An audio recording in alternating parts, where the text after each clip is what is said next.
Baiklah, para pemirsa yang budiman, saat ini kami berada di salah satu petani kita yang berusaha di komoditas lada, di mana komoditas lada ini di Kabupaten Berau merupakan salah satu dari 5 komoditas unggulan yang dikembangkan, antara lain kelapa sawit, kelapa dalam, kemudian kakao, karet, dan lada ini.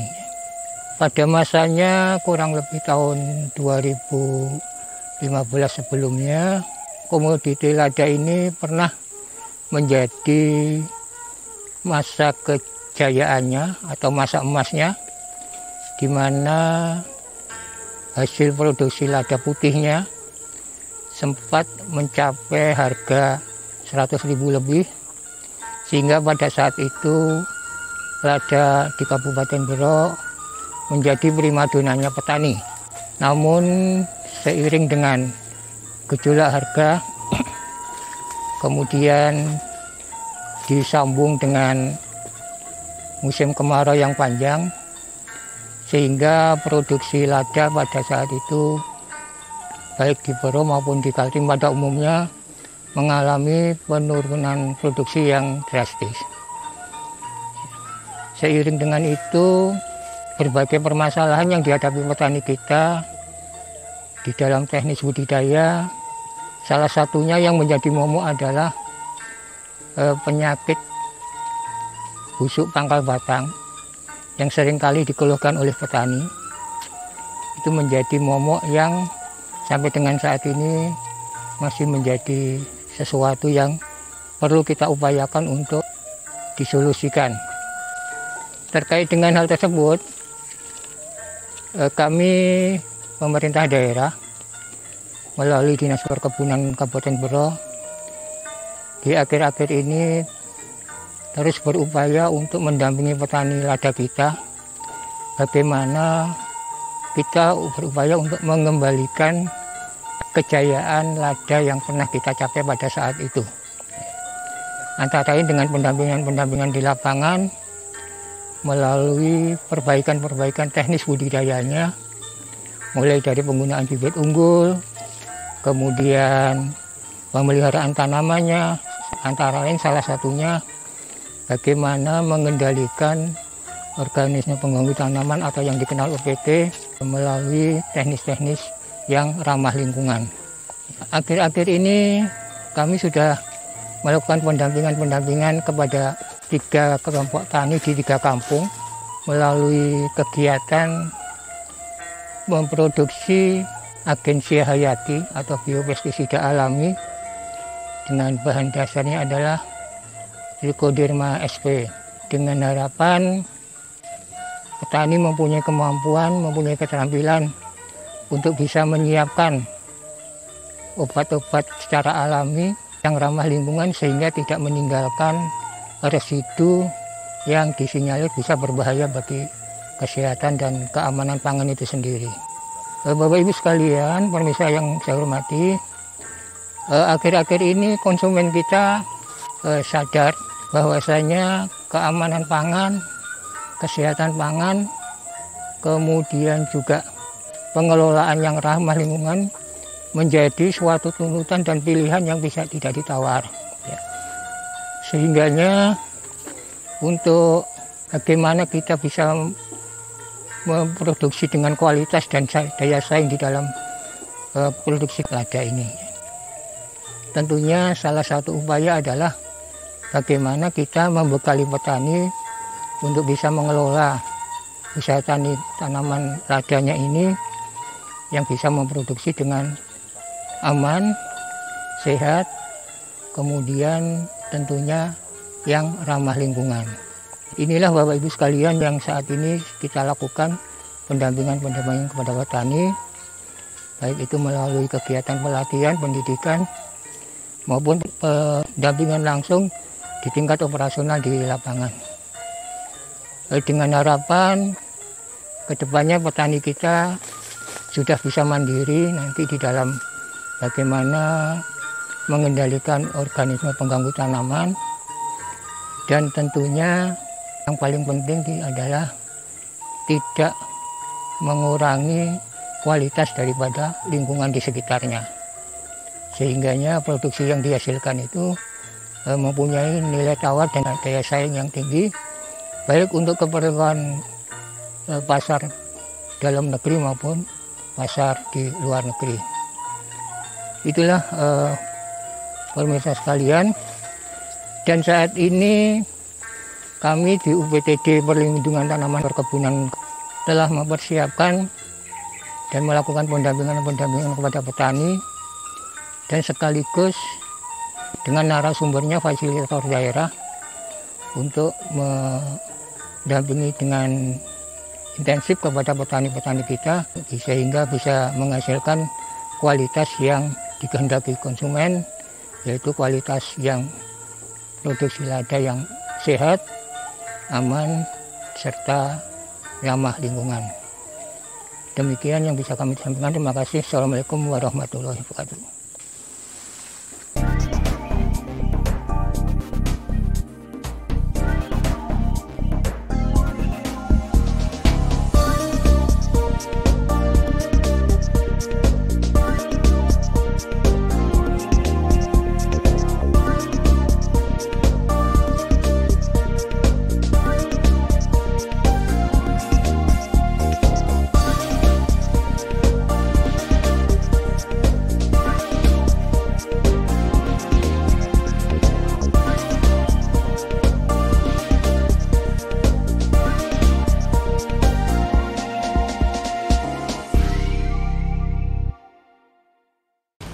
Assalamualaikum dan selamat pagi bagi kita semua.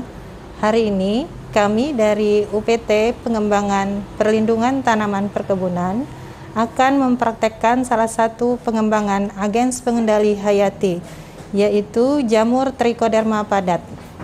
Tata cara pertama yaitu mensterilkan ruangan serta alat dan bahan.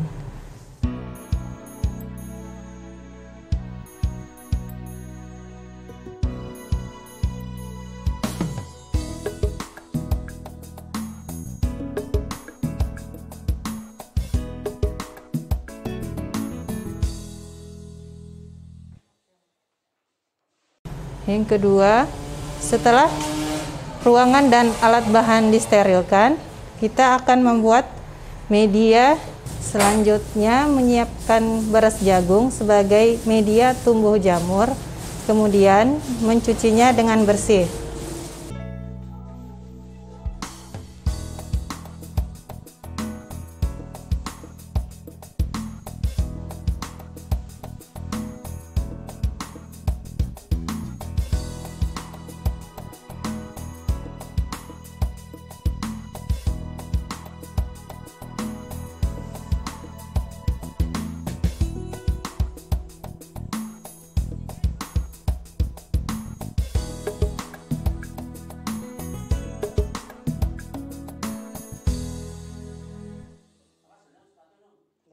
Selanjutnya, media dikukus hingga setengah masak.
Selanjutnya, jika media jagung sudah setengah masak, media tersebut kita angin-anginkan.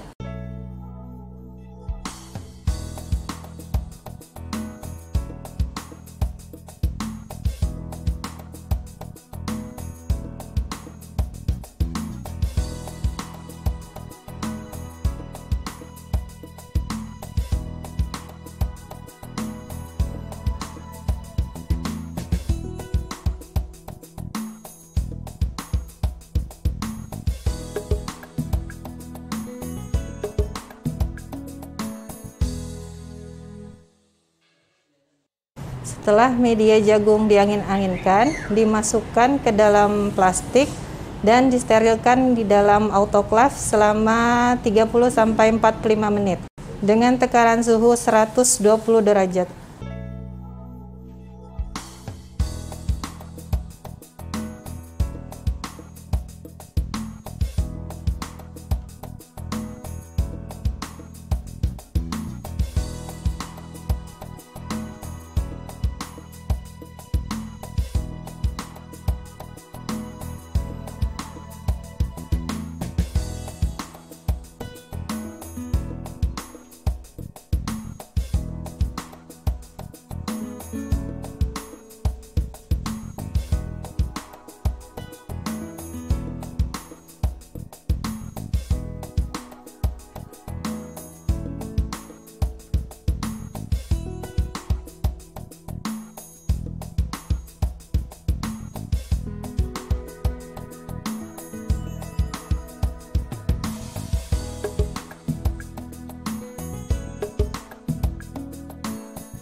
Setelah disterilkan di dalam autoklaf, kemudian didiamkan selama 24 jam dengan tidak membuka autoklaf.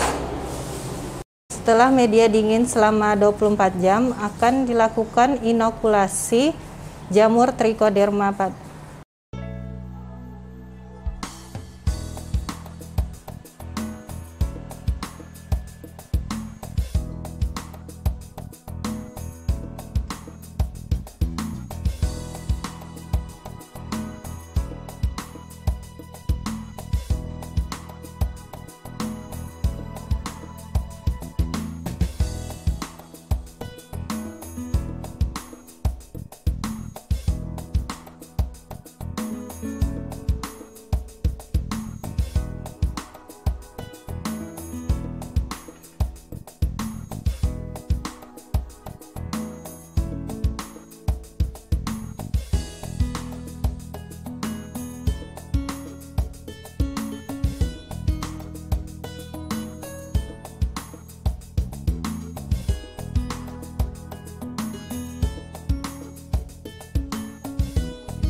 Setelah jamur diinokulasi, kemudian akan diinkubasikan atau didiamkan selama 4-7 hari. Yes.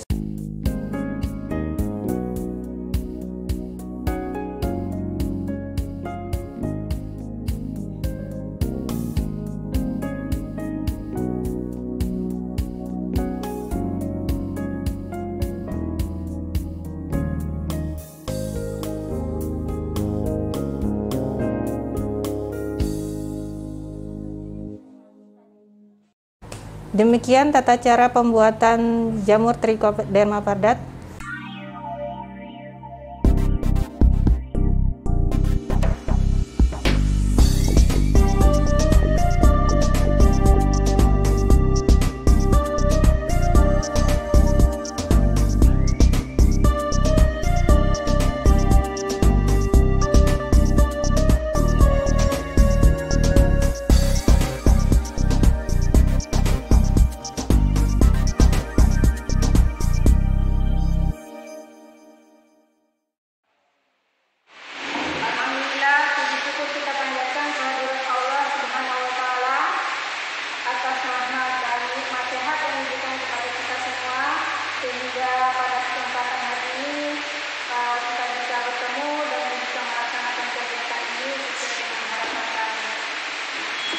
Bapak Ibu sekalian, hari ini secara resminya kita mengikuti pelatihan. Kalau dari kami sebetulnya yang paling penting itu silaturahmi. Ya, jadi kalau bahasa kita mungkin sederhananya yang menyambung tali persaudaraan lah. Itu mungkin yang lebih penting. Nanti Bapak Ibu nggak usah terlalu formal. Kayak kita ngobrol saja. Begitu ada hal-hal yang ingin Bapak Ibu sampaikan, meskipun nanti di tengah-tengah acara Bapak Ibu sampaikan saja. Karena kita berusaha agar suasana komunikasi itu bisa berjalan secepat mungkin.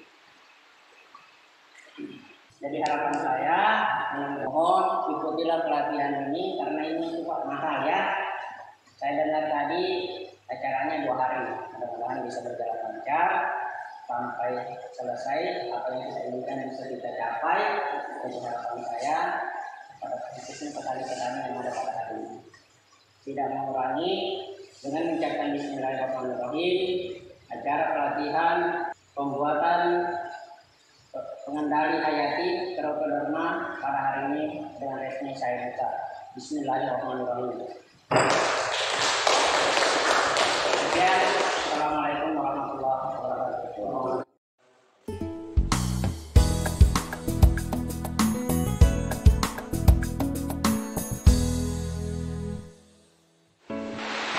Acara selanjutnya yaitu acara penyerahan bingkisan dari Dinas Perkebunan.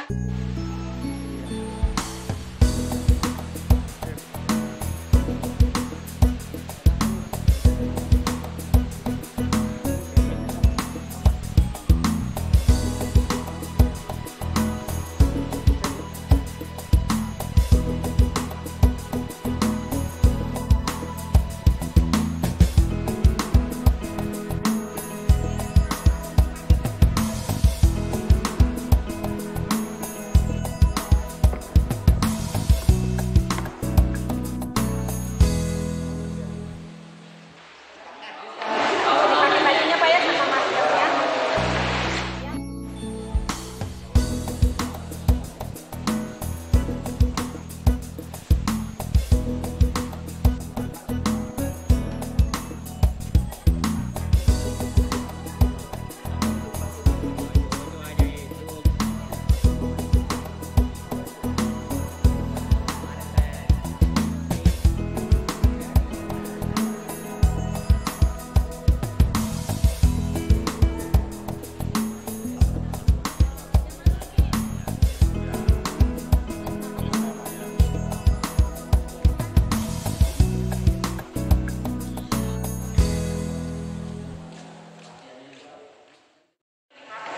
Dan juga yang diberikan dipakai. Ya ini Nanti alhamdulillah hadir ini sebagian ibu-ibu karena saya membawa peralatan dapur. Kalau ada ibu-ibunya cocok ini.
Coba dicek di situ bahan-bahannya untuk pembuatan trichoderma padat dulu. Bisa dibaca bahan-bahannya untuk trichoderma padat. Di situ ada jagung giling, apalagi plastik itu untuk mengemasnya, apalagi isolat. Isolat itu bibit jamur. Isolat itu ini. Isolat ini.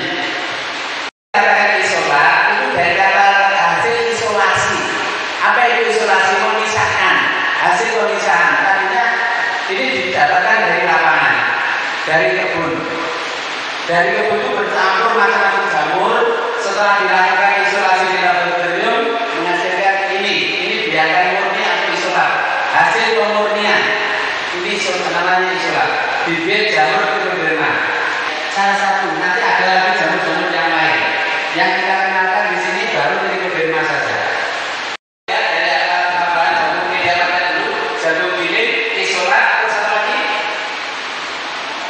Plastik itu untuk mengemasnya, apalagi alkohol itu disinfektan untuk menghindari terjadinya infeksi atau menghindari kontaminasi. Satu ini nanti kita tunjukkan dalam media jagung giling yang kita cuci di depan tadi. Perbandingannya satu ini nanti tes tube atau tabung reaksi. Kalau anak yang di lab namanya tes tube atau tabung reaksi. Satu ini untuk 1 kilo jagung giling. Ya, air steril, kalau air steril agak susah di sini dapatkannya.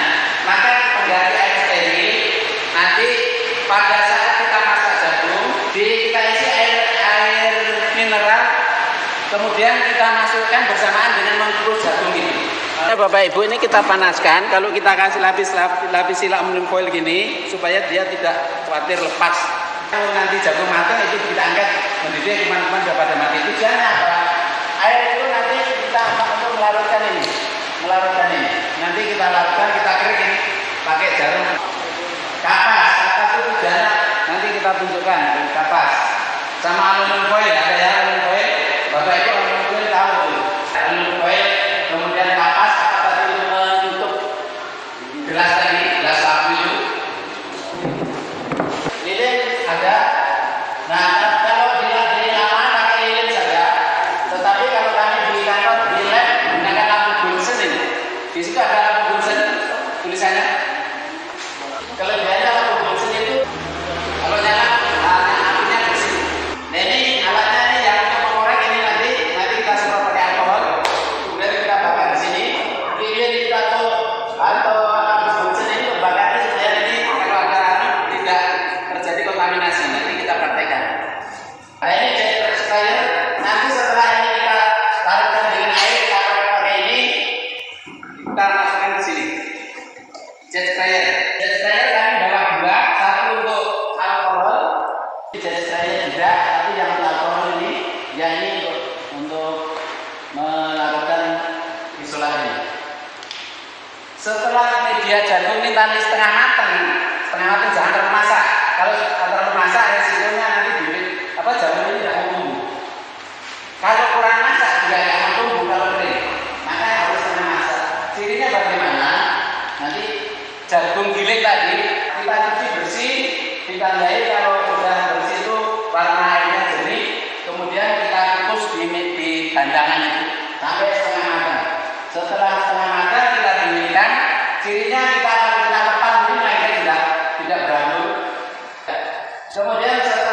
kita dinginkan.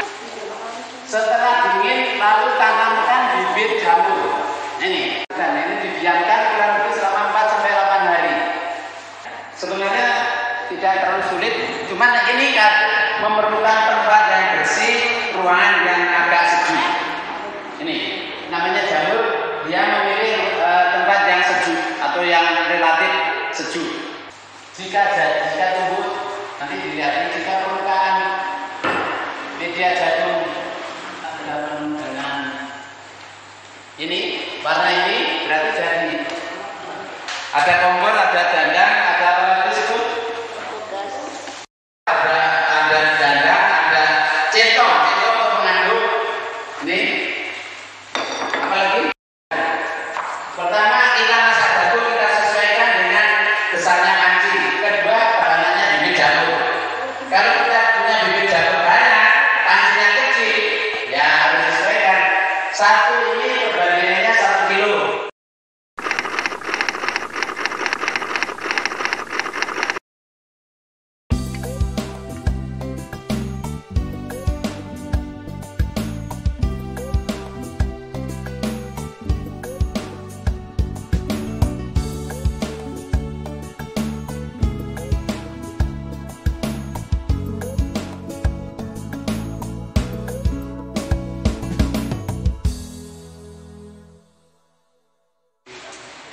Ini tadi kita tanam di sini supaya kalau ada teman-teman di air itu supaya dia ikut mati. Sebenarnya air steril yang kita perlukan.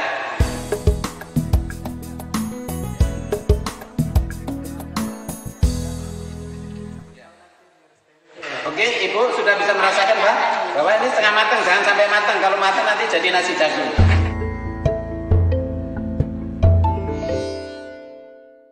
Langkah selanjutnya adalah jagung ini kita dinginkan.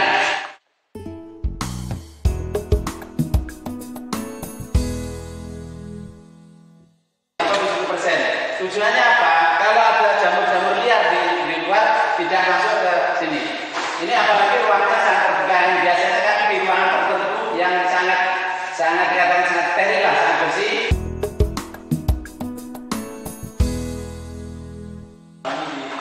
Nah, kalau mau bantu sana tangannya disemprot dulu.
perhatikan, tolong perhatikan kertas yang posisi permukaan bawah nanti kembali di bawah, hati-hati karena tidak menutup kemungkinan yang di permukaan atas ini tercampur debu atau yang lain. Jadi yang bawah nanti kembali di bawah.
Kalau sudah ditutup dipakai ini harus kita tutup rapat-rapat. Ini kalau jadi ya itu kita antara 5 sampai 7 hari. Kalau kita buka aromanya seperti aroma alkohol atau kafe. Kalau nggak jadi itu aromanya tidak seperti itu. Yang pertama aromanya itu, yang kedua nanti di permukaan ini kayak seperti agar tapi tipis-tipis kelihatan dari luar ini. Cirinya itu aja.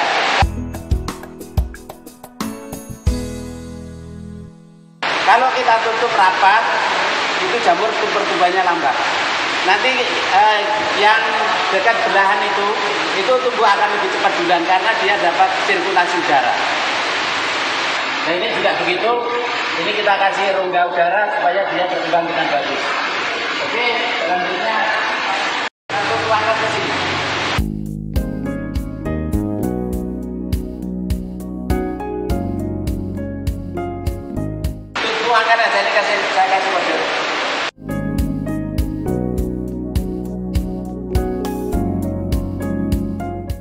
Oke, sudah.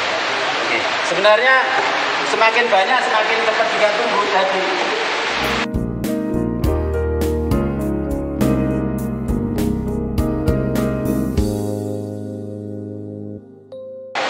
Ya, cepat lepas ya, cepat tumbuh.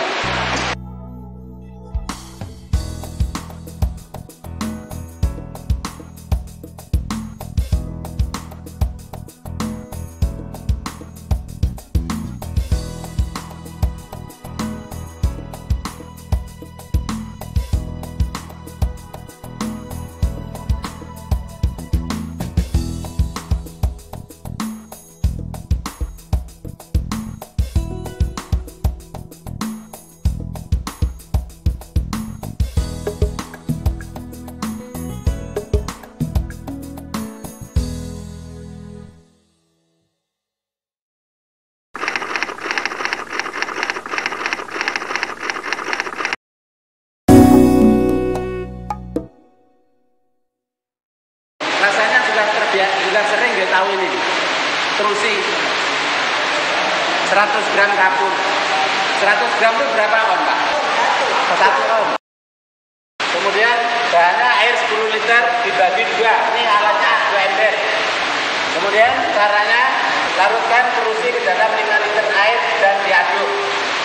Yang kedua, larutkan kapur ke dalam 5 liter air dan diaduk. Setelah masing-masing jadi larutan, tuangkan larutan terusi ke dalam larutan kapur.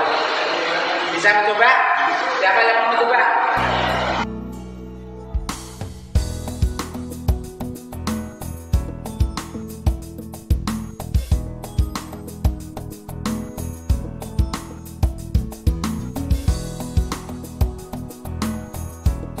Pak, centongnya nanti tuangkan dulu.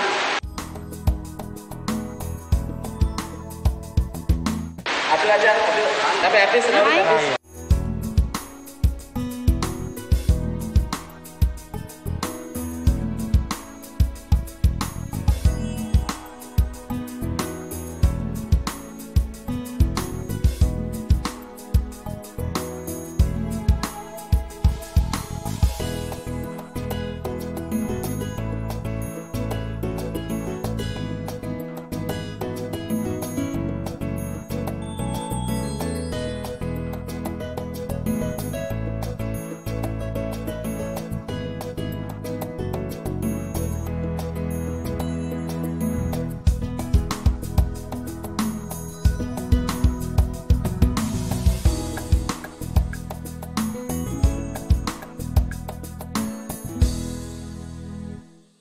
Oh ya, sasarannya nih.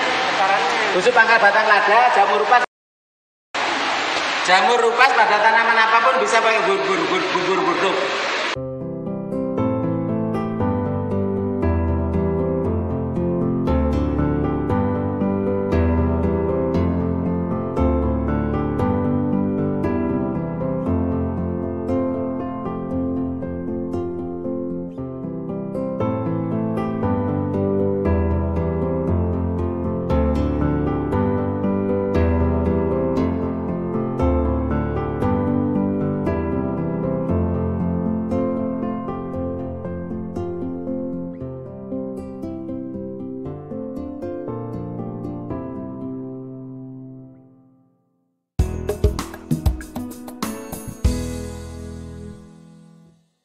Pengaruh curah hujan yang tinggi, tolong diperhatikan. Kalau itu tandan buahnya hitam, seluruh daunnya rontok.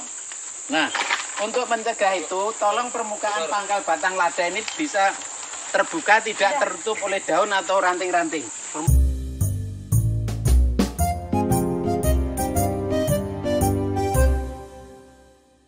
Pak, ini bagusnya disiram pakai bubur buduk itu sebelahnya kasih trichoderma. Oh, ini ya, ini yang sudah menunjukkan gejala gini, bawah pakai bubur buduk untuk mematikan itu, untuk mencegah supaya penularan ke sana, trichodermanya di sebelah-sebelahnya. Nah, setelah ini kita yakin ada penyakit, kaki kita jangan taruh banyak injek-injek di sini. Karena kemungkinan bibit-bibit jamur di sini banyak. Kalau kaki kita atau sepatu kita injek-injek di sini, kita pindah kemana aja bisa terbawa di sepatu kita.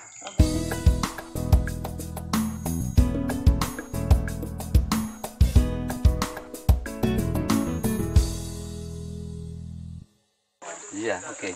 Mantap. Oke, sampean langsung siramkan sini, putar kelilingkan pokoknya sih. Agak dekat ke pangkalnya sini aja. Ini nggak apa-apa, tambahkan lagi nggak apa-apa.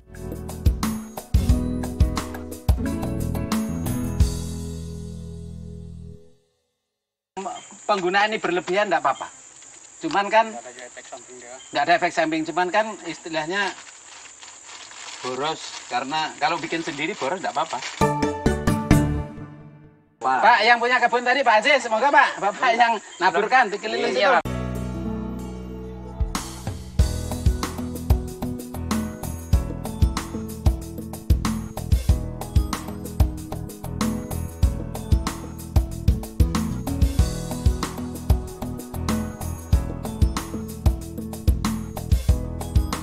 Sampai tutup dengan daun-daun tuh biar nggak langsung kering.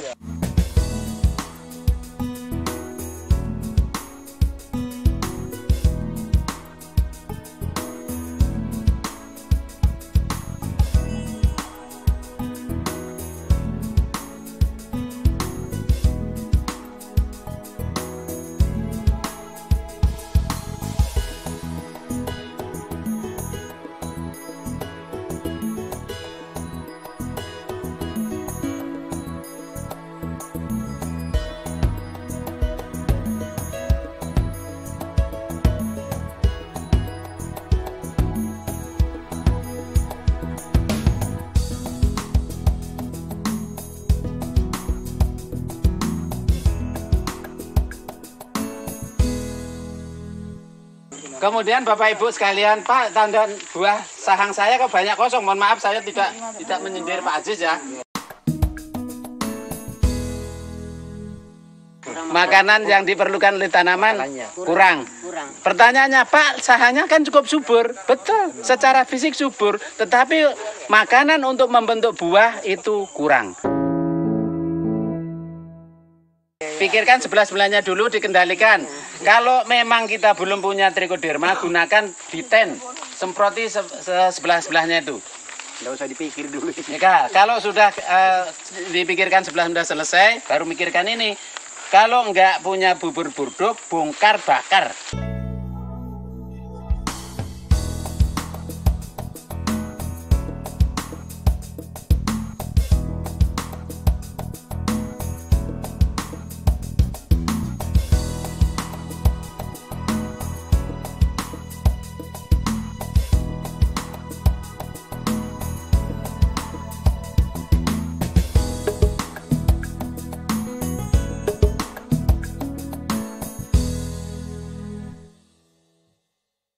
Yang mana lebih rentan penggunaan pupuk organik dengan pupuk kimia? Kalau penggunaannya itu sesuai ketentuan, baik terutama pupuk kimia, kalau penggunaannya itu sesuai ketentuan, baik dosisnya, sasarannya, kemudian aplikasinya, istilahnya kalau di dalam pemupukan ada 5T itu. Tepat jenis dulu, tepat dosis. Yang dimaksud tepat jenis itu kalau misalnya tanaman ini perlu urea berapa, TSP berapa, KCL berapa, tepat jenis, kemudian tepat dosisnya berapa, kemudian tepat cara. Kalau kayak pupuk urea TSP nggak mungkin disemprotkan, berarti caranya ditabur. Kemudian tepat sasaran itu tidak ada pengaruhnya terhadap perkembangan penyakit. Kalau pupuk organik, pemakaian pupuk organik itu kalau toh berlebih tidak nampak pengaruhnya.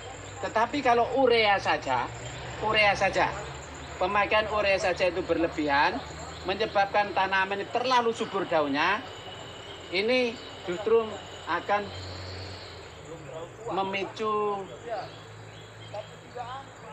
penyakit busuk pangkal batang lada, tapi rentetannya begini. Makanya untuk menekan berkembangnya penyakit busuk pangkal batang lada, jangan penggunaan pupuk urea, kalau bisa agak dikurangi. Kalau ini pertumbuhannya terlalu subur, kemudian nanti akan memunculkan memancing datangnya hama penggerek batang. Setelah hama penggerek batang itu masuk, kemudian lubang-lubang gerekan itu memicu di sana pintu masuknya penyakit lewat penggerek batang. Nah, itu yang tidak dianjurkan oleh para ahli. Penggunaan pupuk urea untuk tanaman lada sebaiknya tidak terlalu banyak.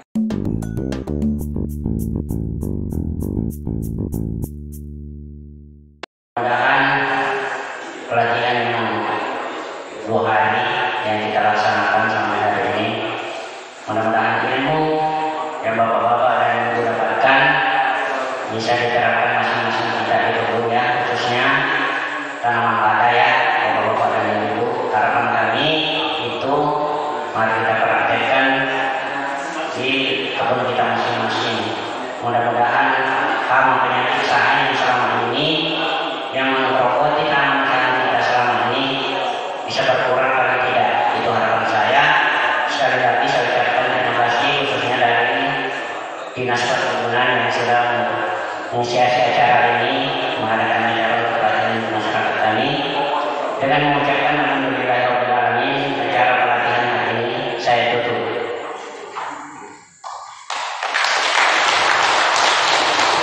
Assalamualaikum warahmatullahi wabarakatuh.